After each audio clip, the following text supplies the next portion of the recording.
Hello, everyone who's joining. This is Kristina Mand-Lakhiani, co-founder of Mindvalley, and welcome to my Honest Conversations. I haven't seen you guys in a really long time, and I guess you haven't seen me as well. So it's an exciting moment, and it's nice to see you guys joining in.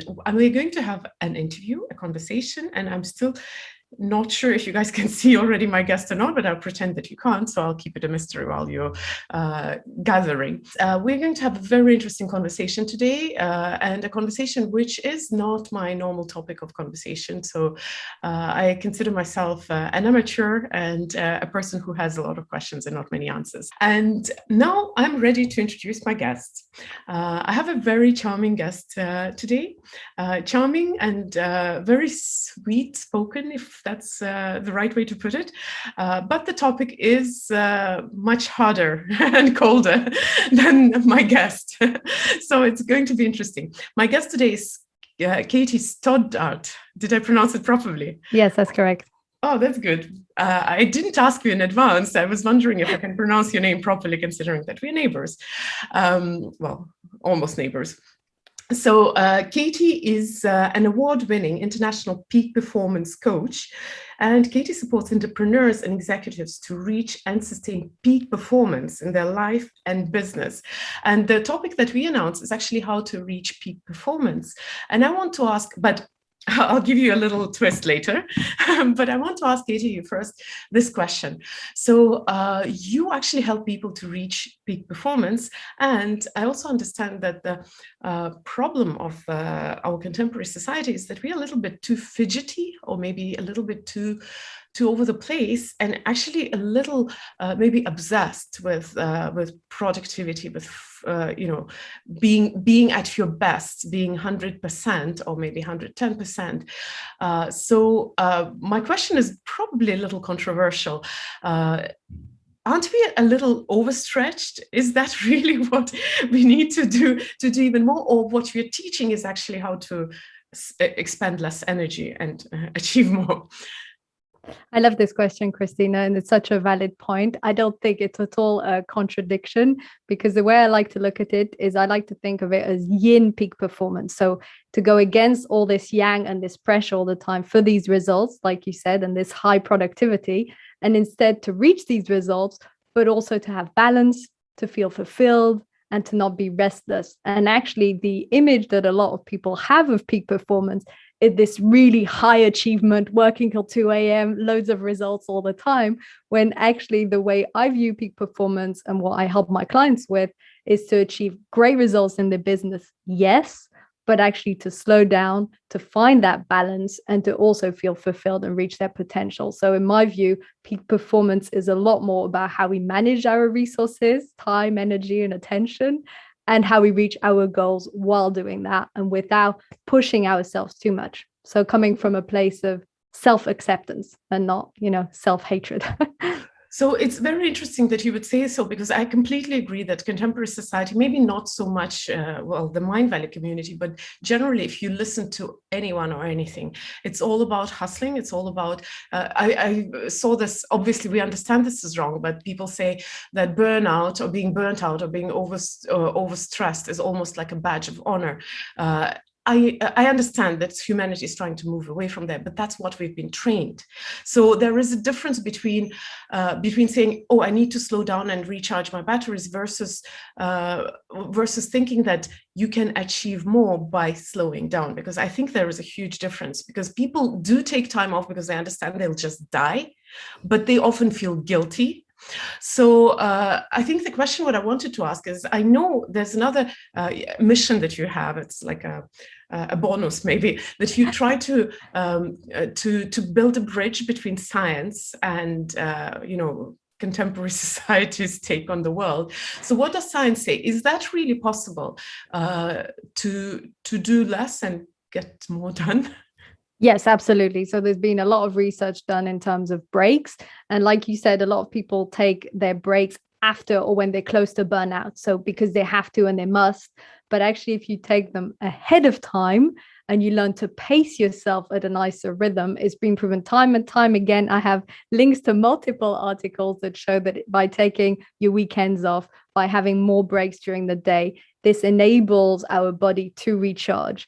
And our rhythm, our natural rhythm, is to work maybe 60 to 90 minutes and then to have a 15 or 20 minutes break, because during this time our whole mind recharges, it gets rid of, it sorts out everything in our mind, and then we can function again. And one of my favorite topics is also the link between peak performance and focus.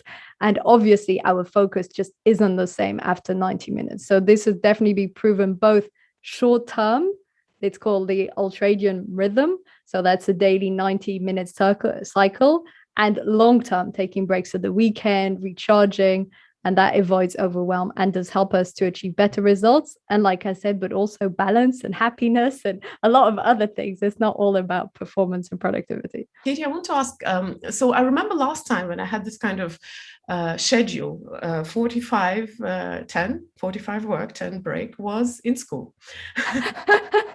Yes, that's true. And I guess it's good, at least we don't torture our children. But how can you incorporate that into your work life, especially for those of us who are not their own bosses, like I am? So if I say that I need a nap between meetings, I can do that to myself. But in the contemporary world where any kind of breaks are considered you're a slacker, or if you're hanging around the water machines, you're one of those.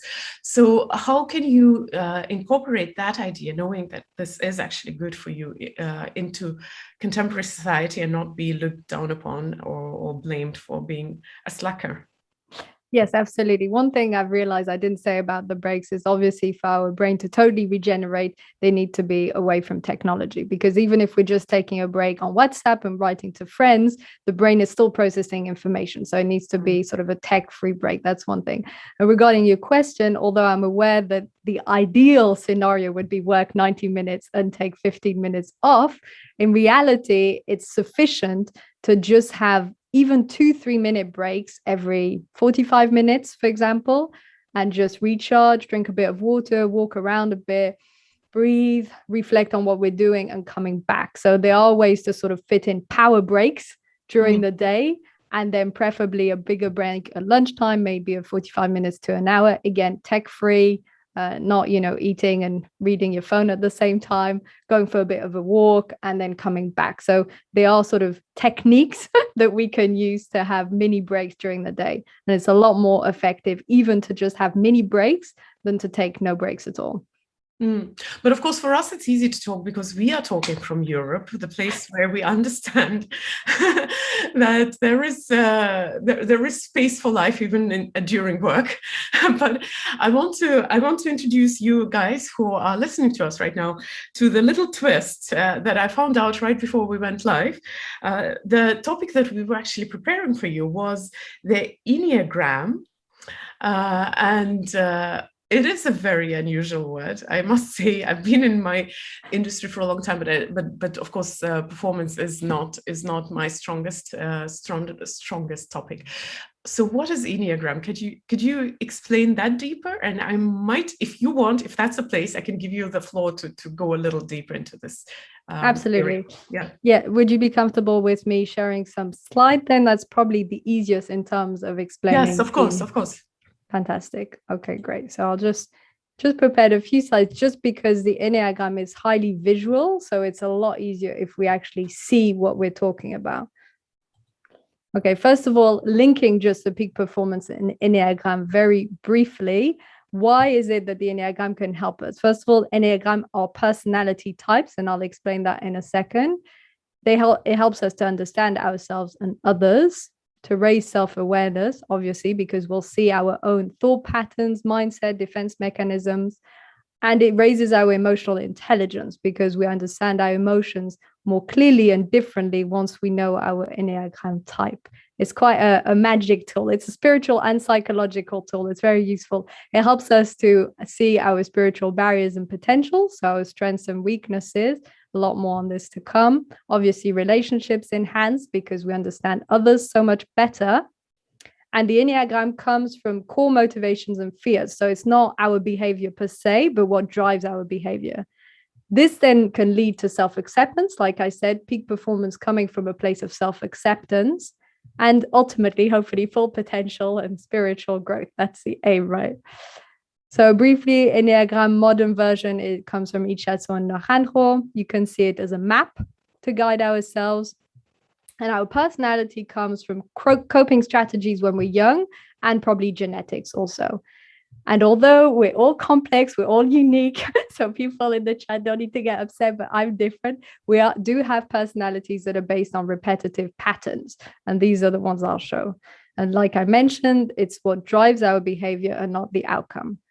So these are the three main triads. I won't go into too much depth here, but they're good to keep in mind. We've got emotion, thinking, and instinct. So now let's look at the 9 personalities. This is why I said we need something visual, because 9 without an image. First of all, we've got personality 2. They're the helper. They're very caring. They're generous, but they can become a bit possessive and needy because their main motivation is to be loved, and therefore they're super kind, but sometimes they, over invasive at times. So a good example would be Mother Teresa. Very kind, very caring. And yes, so that's personality 2. Then personality 3 is Tony Robbins, achiever. I'm sure there's a lot of people here that are hyperachievers, success-oriented, image-oriented also, but that doesn't mean that they're superficial. And they can be very fast-paced when they speak and result-oriented. So Tony Robbins is a perfect example of a personality 3. Now, understanding all these personalities once more can really help you to dive into that peak performance, because it illustrates the core behind it. Mm-hmm. The individualists, these are the typical artists. So here we have Johnny Depp. A lot of them are actors and painters. Van Gogh, for example, was an individualist type 4. They're very sensitive, so they take everything very personally. So sometimes we have to walk a bit on eggshells around them.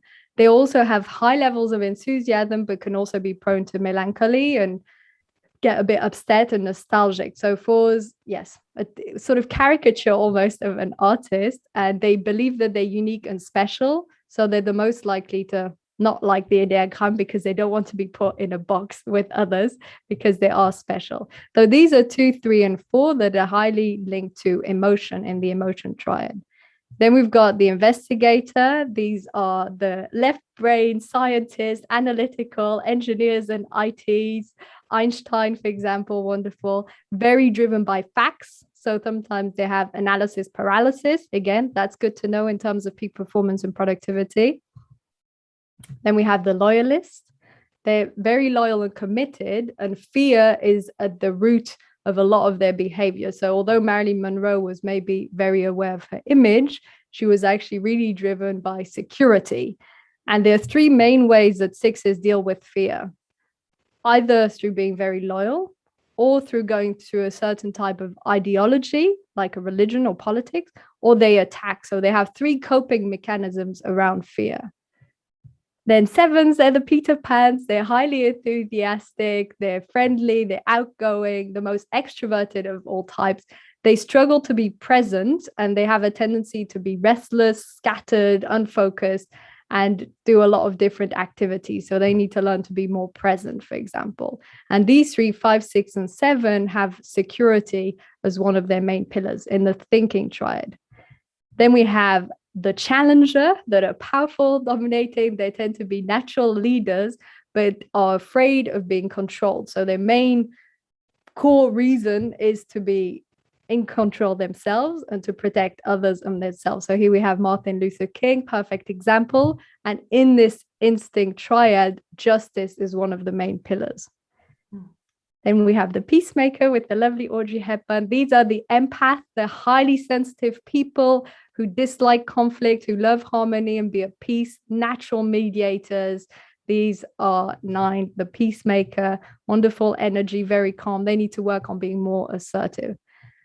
And then we've got the reformer, rational, idealistic, Hermione, Harry Potter, or Nina in The Black Swan, for example. And they are, very judgmental, critical. They like rules.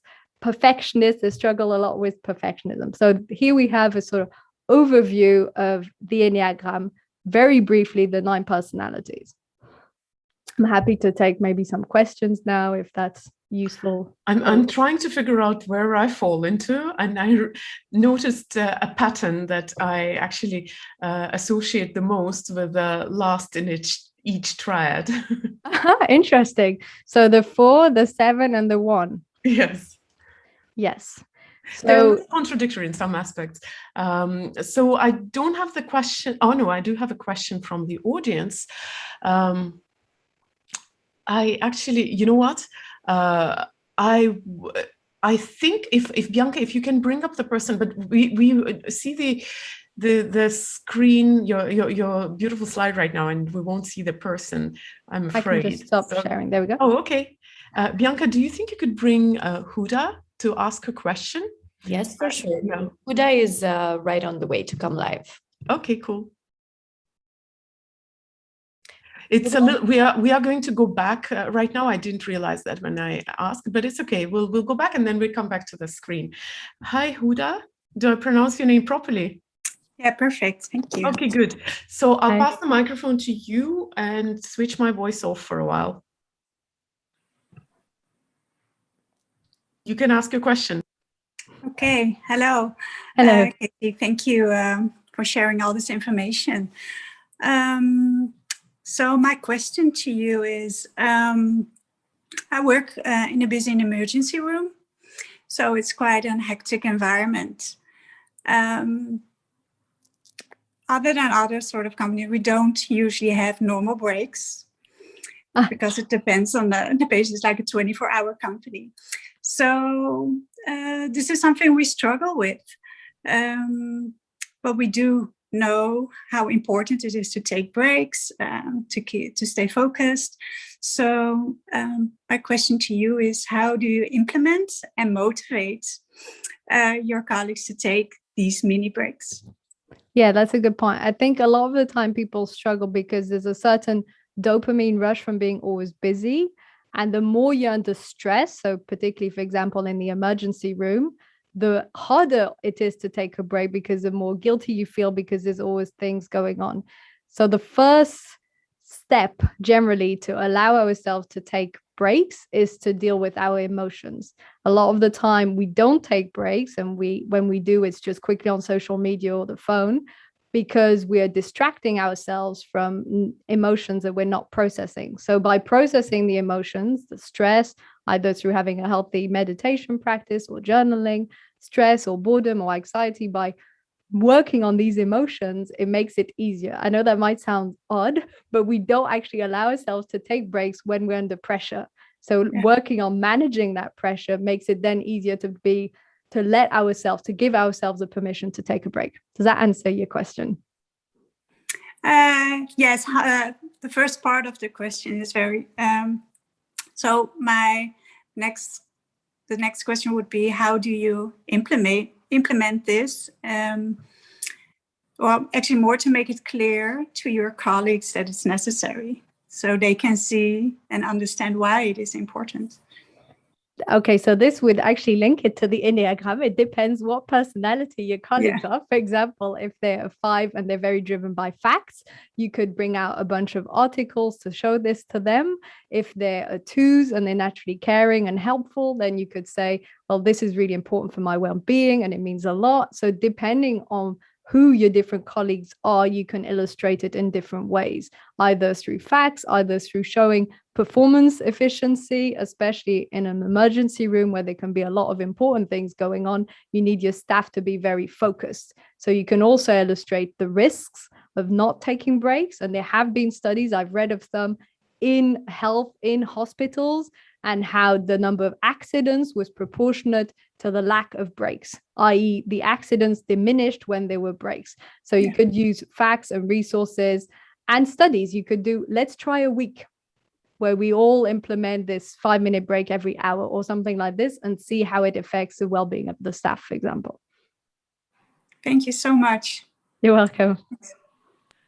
Thank you, Huda, so much. You know, I'm sorry, Katie, I hope you don't mind. I want to ask this one question, which is now on my mind, and then we'll come back to Enneagram because I'm curious about that too.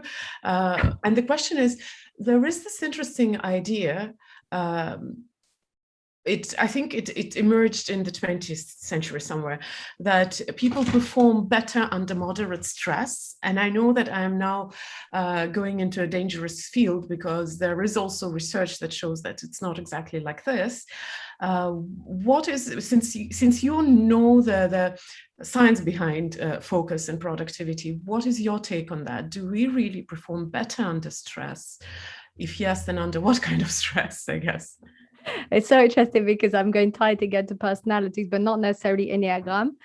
There have been studies that show that some people are high pressure performers and some people are low pressure performers. So people like myself who enjoy public speaking, and probably you too, we are high pressure performers. That means that when there's a bit of pressure, not high levels of stress, but a live audience, improvising your answers, we thrive on this. Now, there are other people who don't. And there are people who thrive with having 2 months to write their report and research it and take their time. So I think the best way to answer your question is it depends on the person. Yes, probably a bit of pressure can give some adrenaline, but some people are more sensitive to it and they can't take too much. Where others, they aren't as sensitive and therefore they need more pressure and they might work more last minute, or they might enjoy more high pressure type jobs or careers. But I want to go back to Enneagram and actually stick to it for a while. So I'll leave the questions for after we're done with that, okay? And you, Katie, you tell me when we can go back to questions. Absolutely, sounds great. Okay, so now we have an overview of the 9 personalities. I invite everyone, just like Kristina did, to start thinking, okay, how much do you see of each? Plus, we all have all personalities, but there's one that we've developed most, which is our fundamental personality. So now if we go here, we're going to look at the core motivation and fear for each one. So the core motivation for 2, I mentioned, is to be loved. For 3 is to be admired and successful.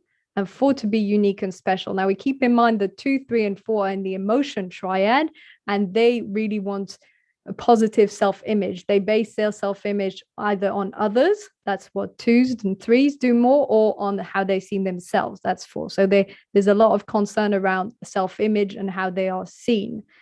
The reason why it's super important to know our core motivation and fear is you might think you know it, but not be fully aware that there's one fundamental force that's driving everything you're doing. And once you study the Enneagram, you'll see it over and over again in the career you choose, in your hobbies, in everything you do. For 5, they're driven by being capable and competent. We can imagine that with Einstein. 6, by safety, like I mentioned with Marilyn Monroe. And 7, by being fully satisfied. They don't want to miss out. They want to have fun. 5, 6, and 7, again, are in the thinking triad. So for them, it's important to feel safe and have this security. 8, to be protected and protect others. 9s, to have peace and harmony. And 1s, they want integrity. And this is really important. Now, of course, we all have these drivers, but like I said, there's one that is the core driver. And once you start to analyze all the patterns in your life and everything you'll do, you'll see that one comes up more and more. And you might not call it that in your own mind. So, for example, a lot of 6s don't think they're 6s because they don't realize that they're driven by being safe. But they really struggle with decision making. And the reason why they struggle with decision making is they don't know which decision makes them feel the most safe. So they might identify that with decision, for example, in the case of 6s. So these are the core motivation. And it's also important to keep in mind that each personality generally has a wing on either side. So you could be a 2 wing 3 or a 2 wing 1. So this could already explain if some of you are thinking, okay, I really see myself in this 2, in this Mother Teresa, but I'm also getting a lot of this Hermione or Black Swan vibe, then okay, they would be 2 wing 1. So main personality, but with a lot of an adjacent personality. Those are the wings. A lot to be said on wings for another day maybe, but it's a really interesting because a 2 wing 1 and a 2 wing 3 would be quite different. So it makes a big difference. Okay, 3 key points. There are so many lines. It's so exciting. the main lines in the middle for the triad, the different triads, and then I'll briefly touch on the other lines in the middle. Just 3 key points for each personality, because I'm sure a lot of people listening today, they are driven by peak performance. That's why they're showing up, or potential. So these are 3 key points for each personality that you can work on. So if you're 2, you have a tendency to give too much, then you need to work on boundaries, self-acceptance, and also responsibility, because 2s tend to have a bit of a victim mindset. So they need to work on their responsibility mindset. That's super important. Then 3s on slowing down, because they're very fast paced, on vulnerability, because they tend to suppress their emotions to have higher performance, and on listening more to others and to their feelings. 4s, more discipline and structure, because they're the artists, and being open to feedback, because they take things very personally. Being able to open up to feedback is essential. And positive self-talk. They have issues with self-esteem, negative self-talk. So transforming that into positive self-talk.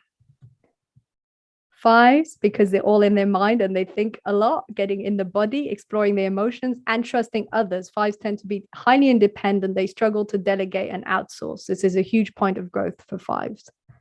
6, obviously a lot around trusting themselves, trusting relationships, letting go of anxiety, because this is one of the cores in 6s.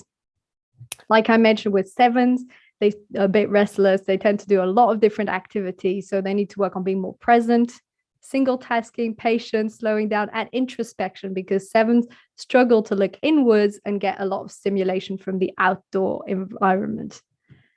8s on compassion. They tend to be very direct and they can be confrontational. They need to work on being nicer when they talk to people. It's not all about the message, it's also about how you say it, and more tolerant. There's quite a lot of judgmental in 8s, and also vulnerability, similar to 3s.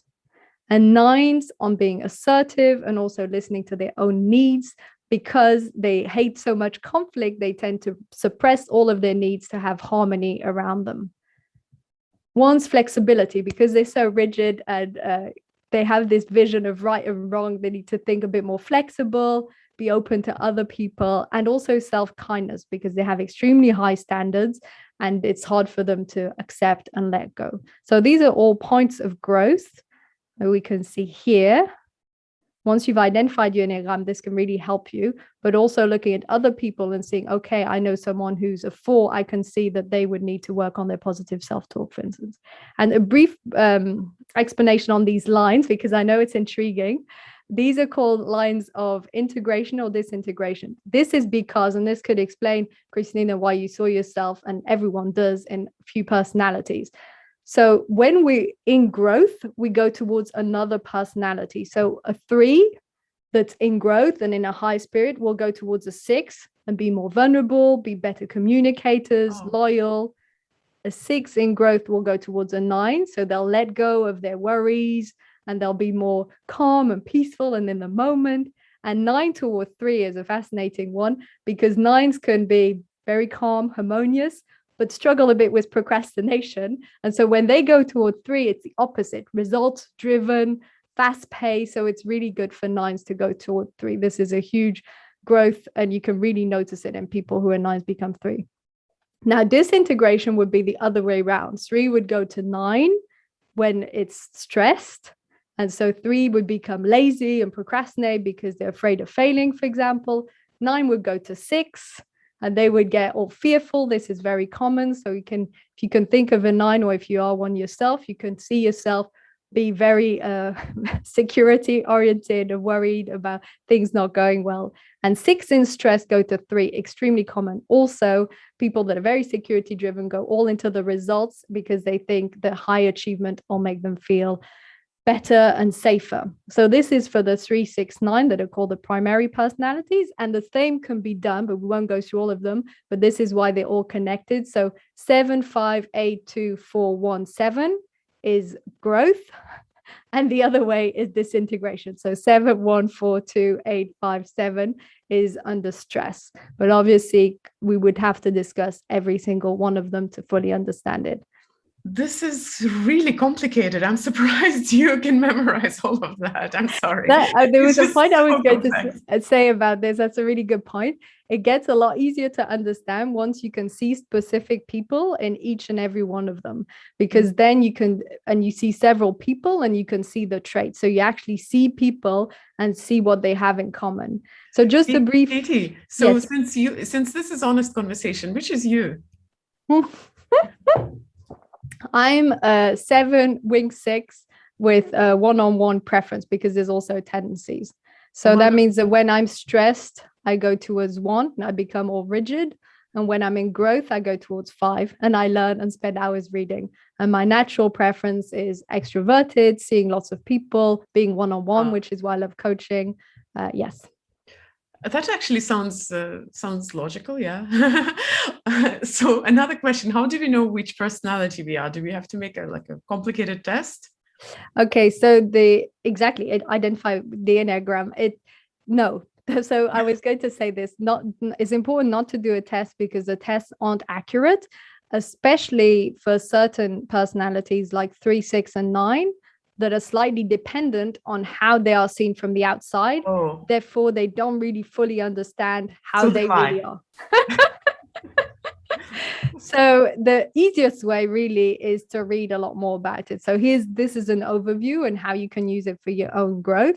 There's a good website called Truity, and there's also good books by Don Rickard, who's written a lot on the Enneagram. But the more you read about them, the more you read about it in depth, the more you'll find it. And then once you find it, you can see which wing you are, and then where you go in stress and growth. And then you'll start to see your own patterns, and then you can work on these different types. So this was actually what I was going to say here. Once you've identified the Enneagram, then you can assess your main working points. For example, in my case, as we said, 7, I worked a lot on patience and presence and focus. That's why focus is one of my favorite topics, because it's important for 7s. And then you can build habits for each one. So focus, we've already explained the type of habits, and then you assess it. So this is really a practical way for anyone to work on their Enneagram. And for those who want to go further with it, and then that's the end of the sort of presentation, and we can go to questions, looking at wings and direction that we've touched a bit on. Then there are 3 different types: self-preservative, one-on-one, and social, that I didn't go into. And then there are 9 different levels of development. So from 1 to 9, from healthy, average, and unhealthy. A bit like our bodies can be healthy and unhealthy, so can our personalities. And this is really where you can see someone who's worked on themselves, either through introspection, meditation, or with a coach and therapist, because they have healthier level of personality. And there are lots of links to other personality types. So I won't go in depth for this, but it can be linked to a ton of stuff. There we go. And that's just, yes. Yeah, we can show the slide in the end once again. Yeah. I want to ask, so is there like this, and now the one in me speaking, is this the one perfect type for being productive and focused? Or is it more that depending on your type, you can be the best you? Okay, so different types have different strengths. And there are types that are better at focus and productivity. I would say that as a 7, in my case, this would not, they tend to do a lot of things and be very accomplished, but they struggle with the focus, for example, in 7s. But then 1s can be very focused. Each and every one of them can be very productive. I think they all have different ways of going about it. 5s are very intellectual generally, like we thought with Einstein, and they can be pretty productive and focused because they're more introverted and they can work for long amounts of time. So that's quite common. But then again, 3s are very fast paced and driven, like we thought with Tony Robbins, and they're always on the go. The 3s and 8s are the more likely to get burnt out, because the 3s want to be admired and successful. It's very important for them. So they push and push and push and push. And 8s, because they're sort of natural leaders and that's important for them, they can also go towards burnout. And the clients I've worked with, the ones who were closest to burnout were 3s and 8s, and sometimes 6s, because again, 6 goes to 3 under stress. So when you work with your clients, do you actually help them to understand which type they are and how to function the best under their type, or do you actually make them do the work? Like, read, get it. It depends on the client I work with. With them, it's important. With others, it's not. In any case, I'm always aware of their Enneagram, and generally, the things they want to work on is a reflection of the Enneagram. So it's sort of obvious in many ways. So a 6 needs to work on feeling more secure, the 3 on slowing down, the 7 on patience. So the same sort of themes come up. And I also link it to the saboteurs that are in positivepsychology.com.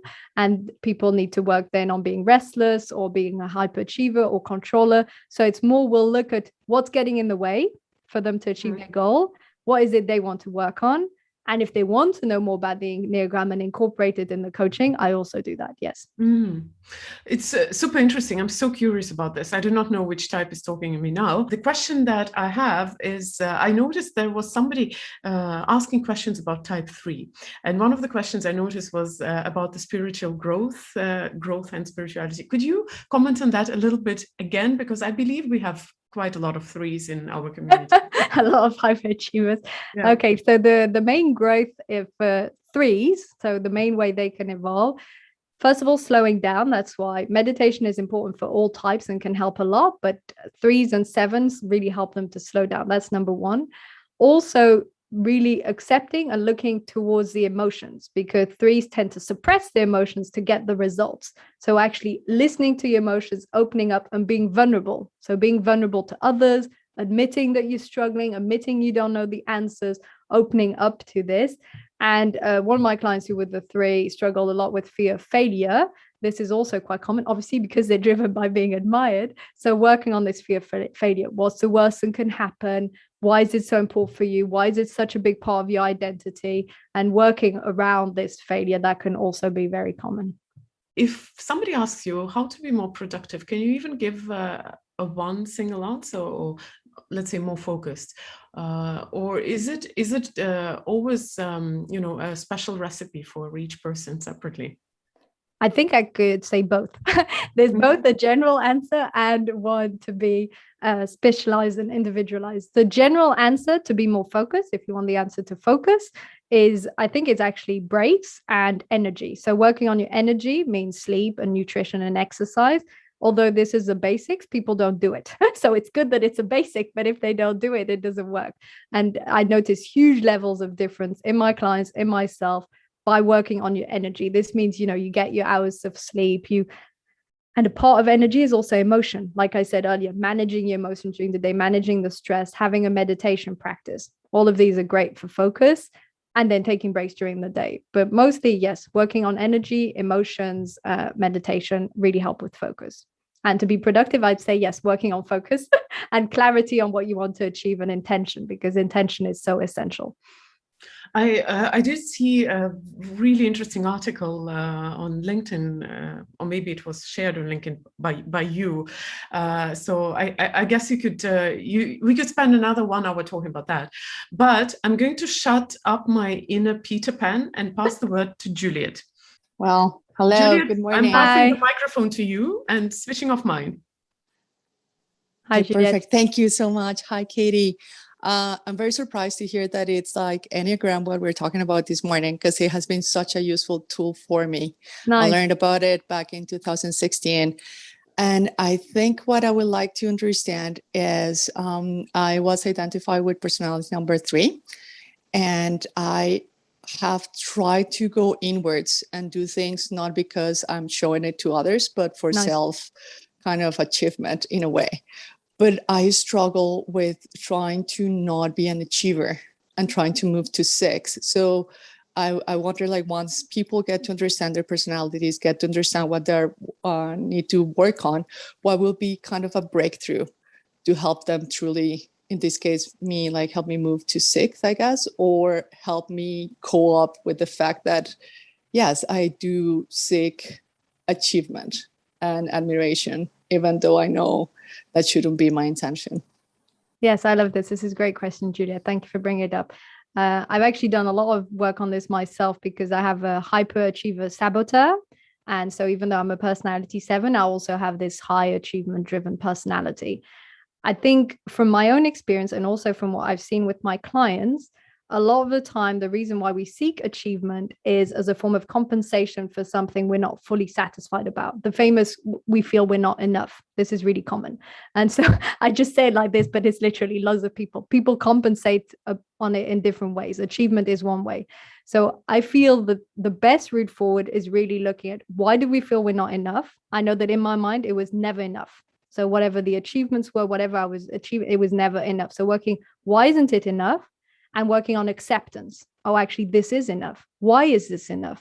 Why am I actually fully satisfied right now? Why don't I need something else? Oh, actually, this is already great. So really pausing and already acknowledging and accepting that this is already great and we don't need something else. And working on that self-acceptance. And once you do all of this, then you still might want the achievement. Hey, it gives us a dopamine kick, right? You're allowed that, but you're not dependent on it. And this is the important part. And this is where so many business owners have this roller coaster, right? When their business is going well, they're on top of the world, but the second business fails a bit, they lose everything and all motivation. Now, if you work on the self-acceptance, you don't rely on that. It means, yay, achievement, good. That'll probably always be in your personality and it's okay. But you don't collapse when you don't have it because you no longer depend on it. You've built a sort of inner world where you manage to be at peace with what you have. So a lot around self-acceptance, inner peace, and noticing. I called my hyperachiever hat, hyperachiever type hat, noticing when hat shows up and knowing that's not you. That's just your hyperachiever pattern, thought pattern coming up when it says it's not good enough or needs to be better, needs to be more, like, oh, hello, hat. Nice to see you. I understand your message. I'm working on it and letting it go so it doesn't govern your world. Does that answer your question? Yeah, it very much does. Thank you so much. That has been really useful. Good. So Thank you. You're welcome. Thank you so much, Juliet, for joining us. Bianca, if we have someone else who would like to join us, we have time for probably one more question. And we have Ryan. Hey, Ryan. Hello, So, good to see you again. Love the hearing. Passing the microphone to you and switching off my microphone. Go on. Yeah, I just, good to be here again. Glad to see you. Love the hearings. Grateful for this lesson. My main thing right now is just like focus and clarity. And I feel like what I'm learning right now just by meditating alone is a huge benefit to me. So that's basically the question, is like, is meditation, yoga, and just being outside like the natural, true, healthy way to enhance our lives? Like this topic is talking about. I really feel like it's hard for me to get away from all these other things, like, just substances, like drinking, all that stuff, just to feel, release. But I know, like, just being a human being, we're just like wildlife. We're meant to be outside, to be cleansed.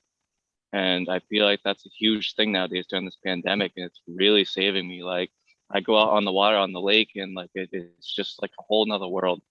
Like, Yes. Alone, it's cleansing. Like, that's my question. Like, Yes. is yoga, meditation, really that beneficial? And like, what else do I need to know about it that can enhance myself?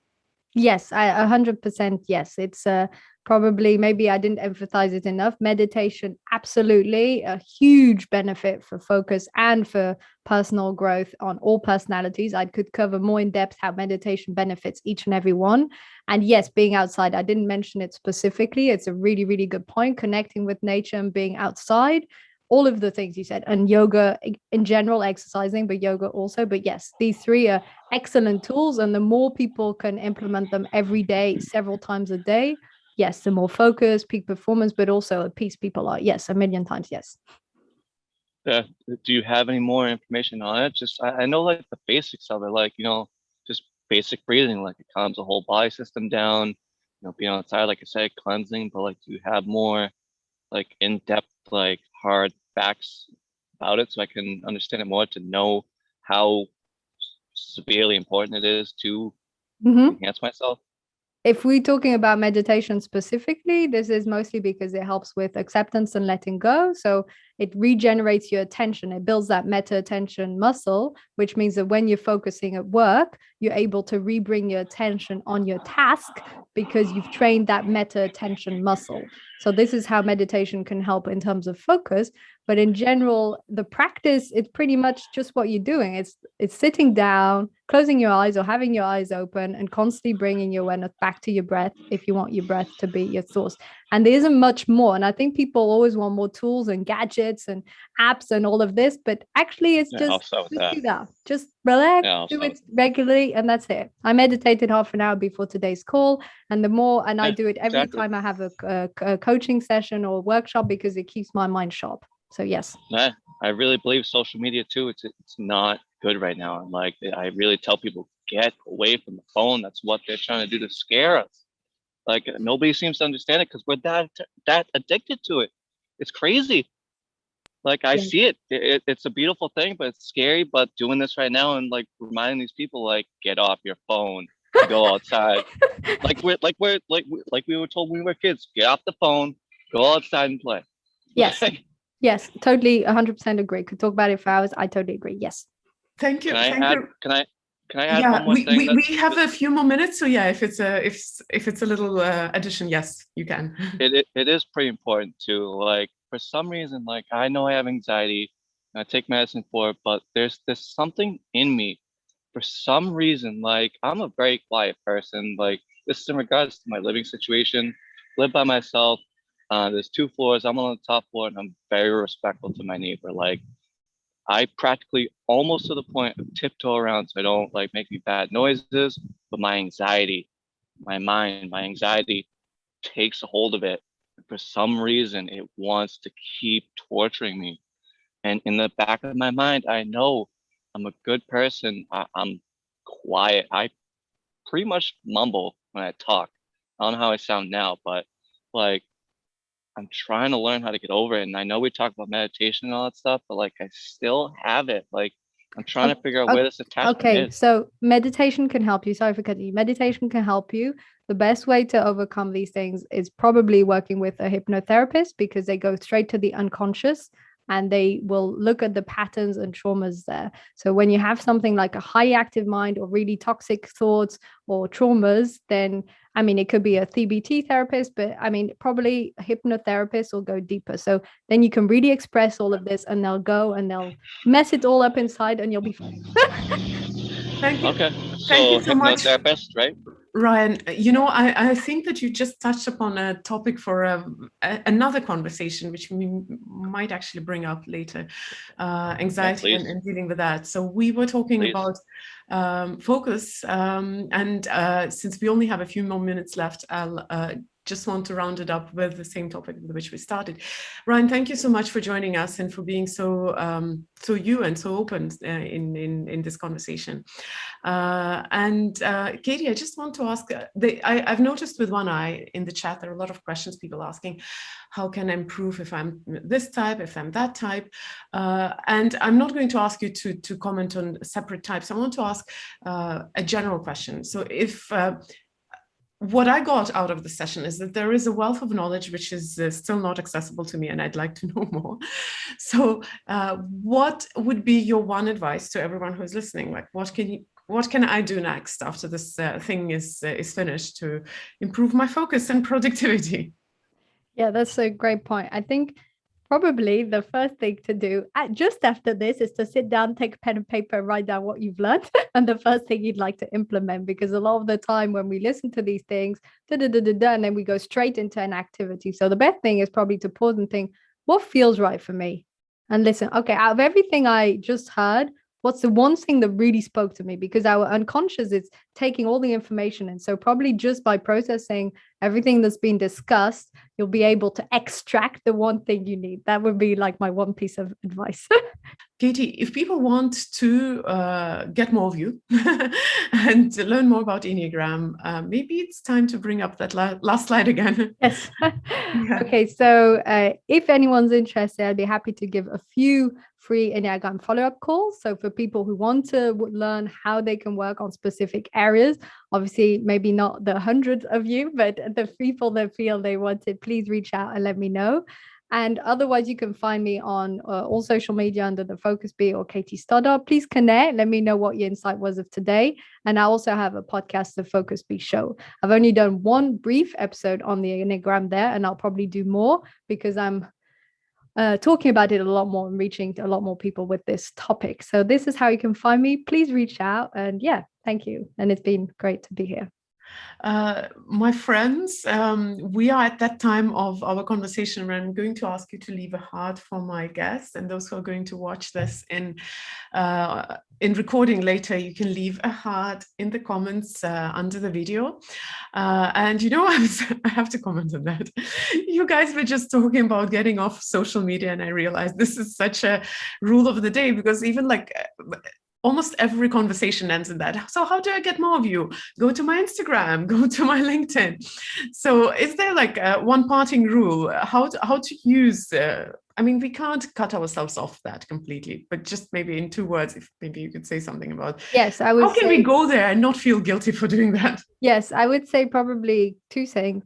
A, being intentional. So I use social media a lot, but I'm intentional when I do it. I go on there to post, I go on there, engage briefly, maybe 5-10 minutes, and to connect with people, invite people on my podcast, write to people who want to know more about these things, and then that's it, and I leave. So when you're very intentional, that helps. And also, if you're one of these people who struggles and goes down the rabbit hole and spend hours, then fixing an amount of time, deciding ahead of time, how much time do you want to spend on social media during the day or during the week? And if you're comfortable spending 2 hours on Instagram, that's fine. It's your life. But if you decide you don't want to spend 2 hours on Instagram, you think, okay, I'll do maximum 15 minutes. And you can do it as a reward of something else, but decreasing the time, because, and this would be a whole other conversation, but social media in general is highly addictive. And there are ways to manage addiction. And one of them would be to have special time limits. But obviously, it's a complex topic and there are ways around it, because you have to deal with the root of the frustration and the reason why you end up going on it. This would be a good point, as people notice when you go on social media. And if you can, try and stop yourself just before and notice, what emotion do you have? Are you bored? Are you frustrated? Are you stressed? Are you anxious? And working on that. That would be one of my main input in terms of social media. I realized that I touched upon tip of an iceberg again. Guys, I have a very funny hack I can share with you guys. I forget my phone at home sometimes and I don't come back to pick it up. That's good. It really works, actually. But Katie, thank you so much. Everybody, thank you so much for attending. It was a pleasure to have you here as a guest. It was amazing. A lot of people asked if we have a course on Enneagram. Not yet, but maybe we should look into that. I'd be happy to do this. I mean, I love this topic. Unfortunately, I have to vacate the stage quickly, so I'm going to just wave goodbye to you. Thank you, Katie, once again from me personally. And thank you, everyone. Thank you, everyone who joined us in the conversation. And I'll see you again, hopefully sooner than before. Thank you so much. Wonderful to be here. Thank you. Bye.